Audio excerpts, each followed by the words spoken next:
morning, or depending on when you're watching this, good afternoon, good evening, or good night. My name's Ross, and as always told, out of Voice of Radio. So today we need to talk about a whole bunch of new secret rares that have come around from the upcoming Mask of Change expansion. Of course, we know that Mask of Change is going to come around for us as Twilight Masquerade.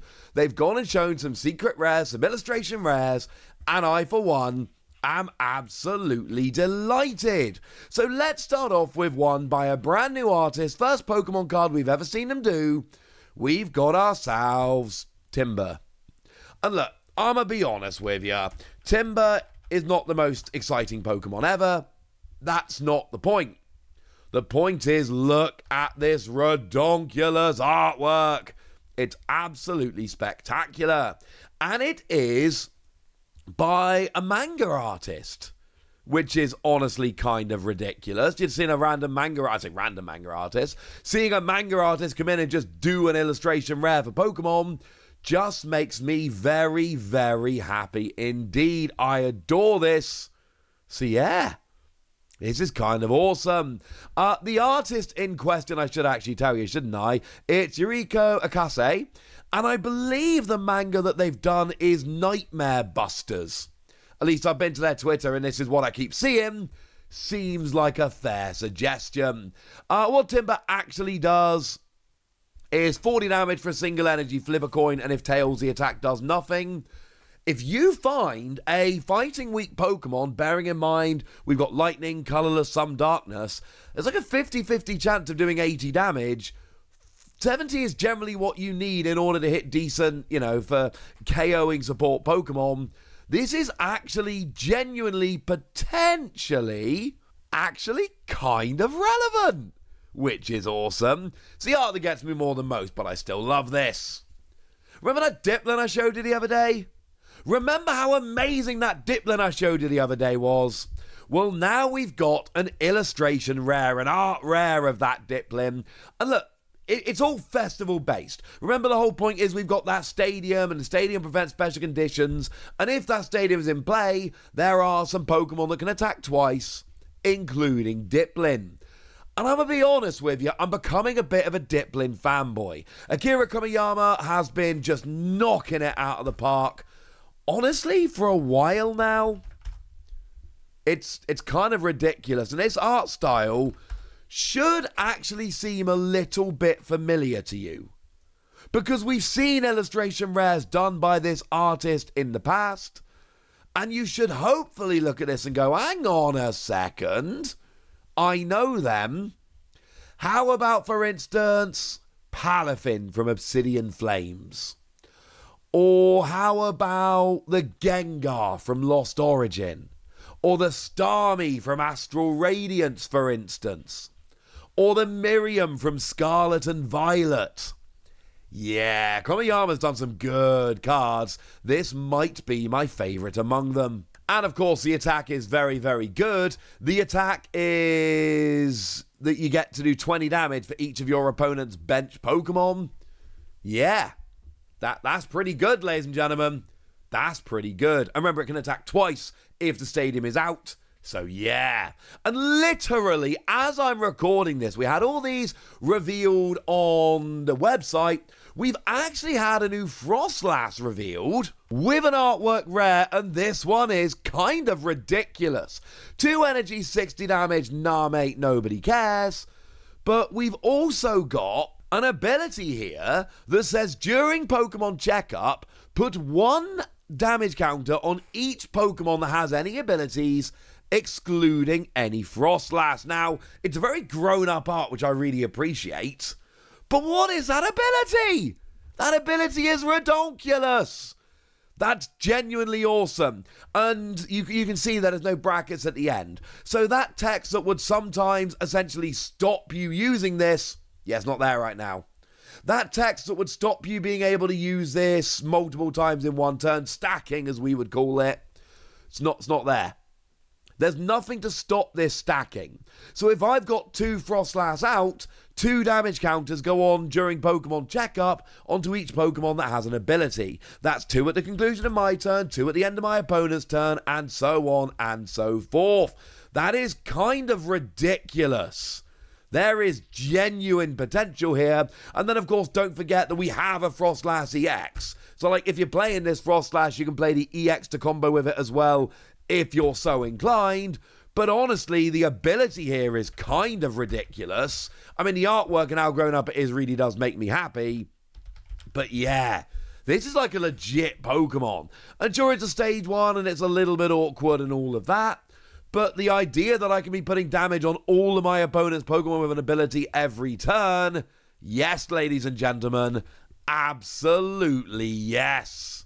Cool. Did not know I was going to be talking about that when I started this video. So we've talked about Timber, we've talked about Dipplin, and we've talked about a brand new Froslass. How about the Loyal Free? Because you see, we do have the Loyal Free. They are here, and they're getting illustration rares, which honestly shouldn't really surprise anyone that they're the Loyal Free. Like, obviously they were in line to be getting illustration rares. But it's kind of cool that we've got them. And I want to start off with Okidogi because look at the illustration here by Akira Igawa. It's ridiculous. Now, I did show you this one before. 2 energy, 70 damage is fine. And it's got an ability whereby if it has any darkness energy attached to it, it gains 100 HP and deals 100 more damage. And essentially, this is a ridiculous card that is awkward to get rolling. That's where we are.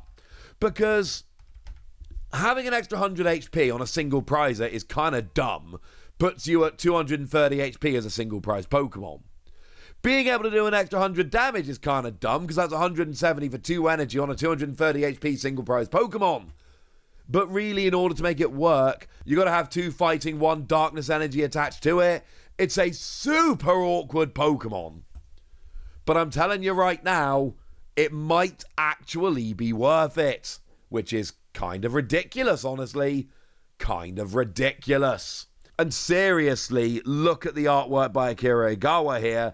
I've been chanting Igawa's praises for a while. I think they're doing the best art in the One Piece card game, but this is kind of special too. But another artist I've been adoring lately is T-Zero. They have gone and done Monkidori, and yeah, this one is just the artwork here. I've seen a couple of tweets already saying, why aren't these special illustration rares? Because they're not EXs. Like, that's literally it. Illustration rares, artwork rares are single prize Pokemon, and special artwork rare, special illustration rare are EXs. They're the same cards, basically, but the difference is they're EXs and non-EXs. That's the classification, so these could never have been special illustration rares, because they're single prize Pokemon. Now, Monkidori, I'm not loving the 2 energy, 60 damage plus confusion, nobody cares, but I am loving Adrenaline Brain. Once during your turn, if this Pokemon has any darkness energy attached to it, you can move up to 3 damage counters from one of your Pokemon to one of your opponent's Pokemon. And the reason I like this so much is essentially you just whack him on the bench. You sit him on the bench and you leave him there.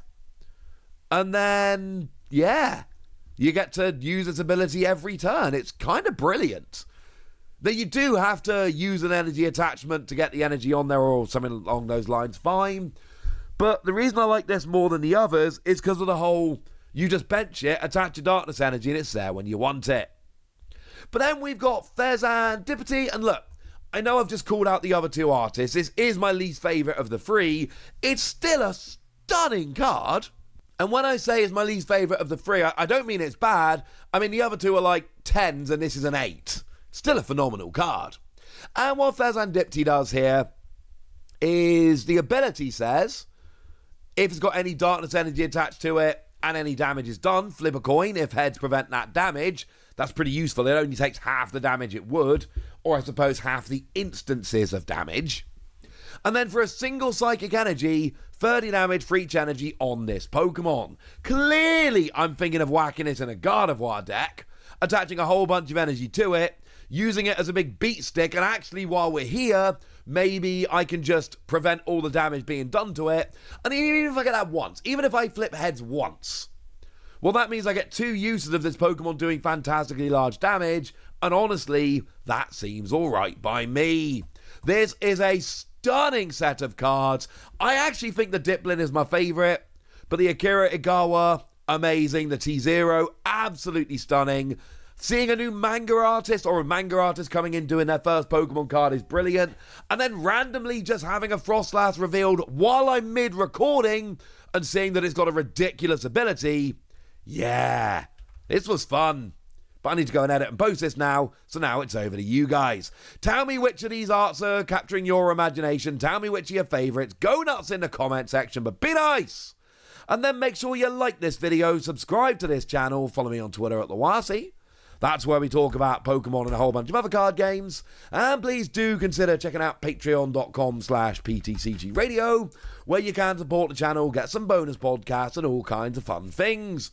And get shout-outs on the channel like the lovely Kanto Royalty, who's been a supporter of ours for a long time now, and is a very lovely person, so shout out to them for the support and the loveliness.